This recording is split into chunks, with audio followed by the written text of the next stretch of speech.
βγάλετε και την ευαίσθητη πλευρά σας σήμερα. Όχι ότι την κρύβετε, αλλά είναι κάτι διαφορετικό.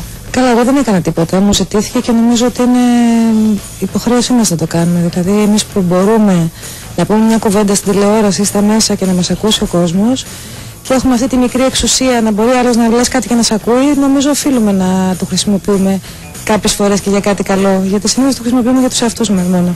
Εμείς δεν βγαίνουμε ως κάποιοι που κάτι ξέρουν παραπάνω να το πούμε στον κόσμο. Είναι και για μας καλό να προσέχουμε, να ενημερωνόμαστε και να βοηθάμε όσο το έχουμε ανάγκη.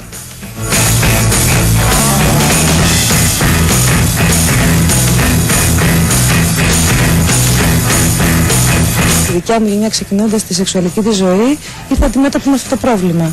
Οπότε είναι κάτι που έχεις πάντα στο μυαλό σου και δυστυχώς πια λιγότερο από ό,τι στην αρχή που είχαμε έτσι θορυβηθεί και ακουγόντουσαν εκπομπές και υπήρχαν. Τώρα πια δεν ακούγεται και δεν μιλάμε γι' αυτό και καλό θα είναι να μην το ξεχνάμε, γιατί τώρα ευκαιρώνονται και τα ποσοστά των ανθρώπων που νοσούν. Το μήνυμα που περνάμε σήμερα είναι να προσέχουμε τους εαυτούς μας, να προσέχουμε τους συντρόφους μας, τους φίλους μας, τους άλλους και όσοι έχουν ανάγκη να τους βοηθάμε.